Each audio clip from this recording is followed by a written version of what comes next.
ഒരു കാട്ടാളൻ. അവനാണ് ആ കാട് ഭരിക്കുന്നത്, സംരക്ഷിക്കുന്നത്. അവൻ ജീവിക്കുന്നത് ഒറ്റയ്ക്കാണേലും കാട്ടിലാണേലും അയാൾക്ക് അതിൻ്റേതായ യാതൊരു സങ്കടമോ ഒന്നുമില്ല. ആള് ആണ് കാടിൻ്റെ സംരക്ഷകൻ. യുക്തിക്ക് നിരക്കാത്തതായി ആ കാട്ടിൽ എന്ത് സംഭവിച്ചാലും അത് ഏറ്റെടുത്ത് സ്വന്തം പ്രശ്നം പരിഹരിക്കും അവൻ. അവൻ ഉള്ളതിനാൽ തന്നെ ആ കാട്ടിലെ മൃഗങ്ങളെല്ലാം സന്തോഷമായാണ് ജീവിക്കുന്നത്. ആ കാടിൻ്റെ അടുത്ത് തന്നെ ഒരു മനോഹരമായ ഗ്രാമമുണ്ട്. ധാരാളം കുട്ടികളും സാധാരണ മനുഷ്യരും എല്ലാം ആ നാട്ടിലുണ്ട്. എന്നാൽ അതിൽ ചിലർ കാടിനെ ഉപദ്രവിക്കാൻ വരാറുണ്ട്. മരങ്ങൾ വെട്ടുവാനും മൃഗങ്ങളെ വേട്ടയാടുവാനും. എന്നാൽ ഈ കാട്ടാളനാണ് ആൾക്കാരെ ഓടിച്ചു വിടുന്നത്. ഇവനെ പേടിച്ച് ഇപ്പോൾ കാടിനെ ഉപദ്രവിക്കാൻ ആരും വരാറില്ല. പക്ഷേ കാട്ടാളന് നാട് ഇഷ്ടമാണ്, അവിടുത്തെ ആൾക്കാരെയും ഇഷ്ടമാണ്. കാട്ടിലെ ഉപദ്രവിക്കുന്നവരെ മാത്രം പേടിപ്പിക്കുക മാത്രമാണ് ഇവൻ ചെയ്യുന്നത്. കാട്ടിലെ ഒരു സ്ഥലത്ത് നിന്നാൽ നാട് നന്നായി കാണാം.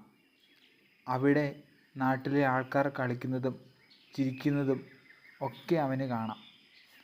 അവനും കൊതിയോടെ എല്ലാ ദിവസവും കാടിൻ്റെ ആ അറ്റത്ത് വന്ന് നാടിനെ കാണും. അവിടെ പിള്ളേർ കളിക്കുന്നത് കാണും. അറിയാതെ അവൻ്റെ മനസ്സിൽ പതിയെ ഒരു ആഗ്രഹം ഉണരുകയാണ്. അവനും അതിലൊരാളാവാൻ പറ്റിയിരുന്നെങ്കിൽ എന്ന്.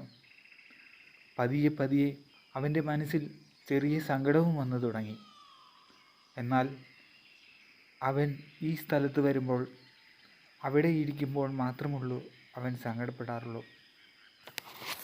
ഒരിക്കൽ നാട്ടിലെ ഒരു കൊച്ചു കാട്ടിലേക്ക് അറിയാതെ വന്നു. കാട്ടിൽ കടുവകളും മൃഗങ്ങളും ഒക്കെ ഉള്ളതാണ്.